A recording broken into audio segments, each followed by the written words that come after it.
Hey boys and girls, this is Pastor Andy, and I'm excited to be bringing you another rocking chair moment. This week, we go all the way back to Genesis. Genesis is a very, very important book of the Bible. In fact, I would suggest to you, in order to understand the rest of the Bible, you first must understand Genesis. And that's why we've brought quesadilla and grilled cheese to explain to us what God did in the beginning.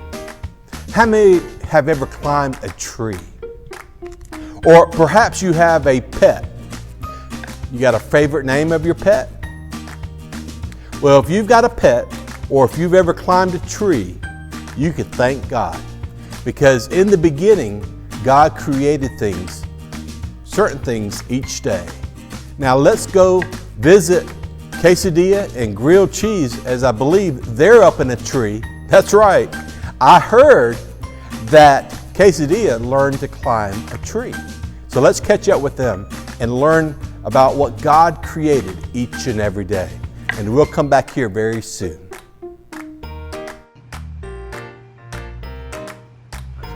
Hey boys and girls, this is grilled cheese, and you may be wondering, why is quesadilla up in a tree?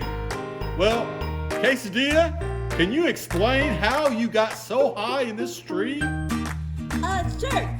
So what ended up happening is that while I was at John's house, Mr. Contreras, or also Mr. Miguel, he taught me how to climb trees. Because we have some small ones. I haven't climbed a tree, and McDonald has one in the front yard, and I climb it whenever I can. So Wow. yeah. Well, maybe one day we'll while we're up here, we'll build a tree house together. But while we're here, what do you want to talk about for the children? So what we're going to talk about is Genesis 1 and Genesis 2. Whoa, I like both of those Genesis. You know what I talked about and why we're in the trees? What do we want to talk about in the trees? It's about creation. Oh, creation. Yeah, creation. So we get to talk about how the trees got created. And then, you want to guess on what day the trees were created?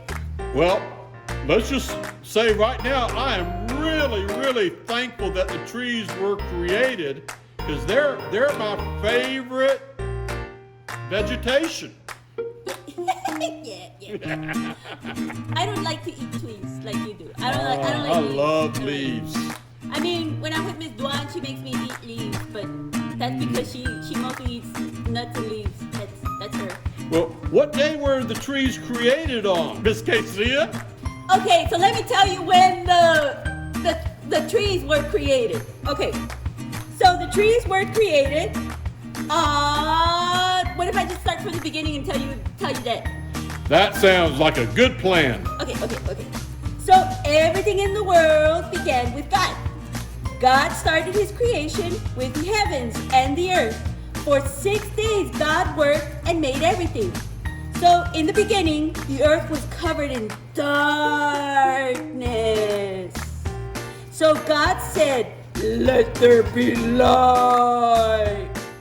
God then made the morning and the evening, and this became the first day. After that, God made more of his world. And on day 2, God made the sky. On day 3, he made dry land and oceans. He made plants. He made trees. And God saw that these things were good. Do you think they're good? I think they're good. Awesome. So did God. And we weren't on the scene yet. So on day 4 is when God placed lights in the sky. The sun, the moon, the stars, and the creations were good. I mean, they're really pretty. I like them a lot. Yeah, I like them too. So, on day... Wait, what number are we on? I was just checking. What number are we on? Day 4? Yeah. Okay. So then God said for living things to swim in the water and the birds to fly in the sky. Ooh. This happened on the 5th day. And what also happened on the 5th day was that God saw that it was good. So finally on the day 6, because it was only day 1 through 6, even though we had 7 days. So on day 6, God made land animals, that mean you.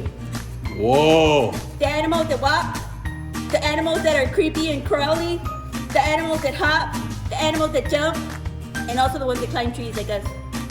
And then all the animals were just the kind God planned. Finally, God decided that the world needed people, like Miss Tuan. So God wanted the people to live in His world and take care of it. And on day 6, God made man and woman. After day 6, God was finished. He's done. By day 6, we were all there. Everything you see was here. And He rested on the 7th day, and God saw that all He made was very good. The world God created was beautiful and perfect. Wow, I love hearing that creation story. Yeah. That's it. I was a little nervous for you because you got kind of excited. I thought you were going to fall out of the tree one time. Yeah. But you did real good, Quesadilla. Yeah, I'm using my feet. And I can't show you, but my feet are actually grabbing on pretty tightly. I also use duct tape. My feet are on the ground. That's the benefits of being a giraffe. You're all the way down there. So, how am I going to get down? Well, maybe we can climb down the branches, the lower branches. Look down there and you see them. Take one branch at a time. Kind of like how God created the world one day at a time. You take one branch at a time. How does that sound? Okay, let me try.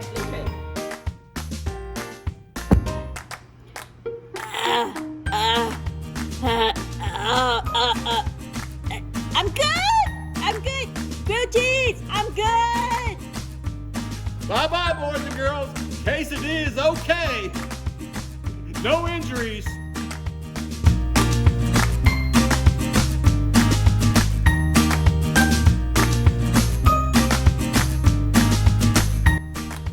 Well, hey, boys and girls. How did you enjoy that climbing the tree with grilled cheese and quesadilla? Now, we know giraffes don't climb trees, but they just stand next to those trees and they're already at the top. But for Quesadilla, that was quite the journey, and I hope she's going to be all right. I heard she had a kind of a fall, and that reminds me of Genesis. We see Genesis as being the foundational book of the most important book, the Bible. So the Bible has 66 books, starting in Genesis, going all the way to Revelation. There's an Old Testament and then there's a New Testament. But once again, children, if we're going to understand the Bible, we must first understand this foundational book called Genesis. In the beginning, God.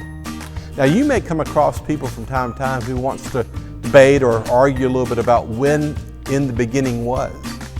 Some people feel that it was just 6,000 years ago or maybe 10,000 years ago. Then you'll come across people that will say that it's millions and millions of years ago. But here's the truth. No one was there. And so no one really truly knows. But what we do know is that God was there in the beginning. And in the beginning, God created. He's our creator. And so we should always want God in this text. Sometimes we want to take God out and we just want to say in the beginning there were gases and space and darkness. But we must keep God there because God is there to give us accountability. You see, we were all created in His image, and therefore we are accountable to Him in how we live our lives. But I tell you what, I truly appreciate the beauty of His creation. I enjoy looking at the sky and seeing the stars and the sun. But what else do we see in the beginning, in Genesis? Well, we see the origin of the universe. And we see the beginning or origin of mankind, human beings. We also see the origin and begin to understand sin and the fall of man. We see the origin of government and marriage. You see, a lot of things we look at, we think, well, man created that. But that's not true. You see, in Genesis, we see how everything began. And we need to learn what God wants us to know about Genesis. So that's why it's such an important book. I hope you enjoy studying Genesis. We're going to be coming back next week and looking deeper into Genesis. But we've had a great start. And I don't know if you've ever gone to a zoo or how many different animals that you've seen. But I can only imagine how God created all these animals. And then He watched one of His creations by the name of Adam be creative in the way that He named every animal. That is just amazing. And God wants to let you know that He created you to be creative too. And each and every one of you are unique and special. And God has given you special gifts and talents to use. I tell you what, this is going to be quite the journey as we study and discover all that God has for us in Genesis. Remember, in the beginning, God. God bless you guys, and we will see you soon.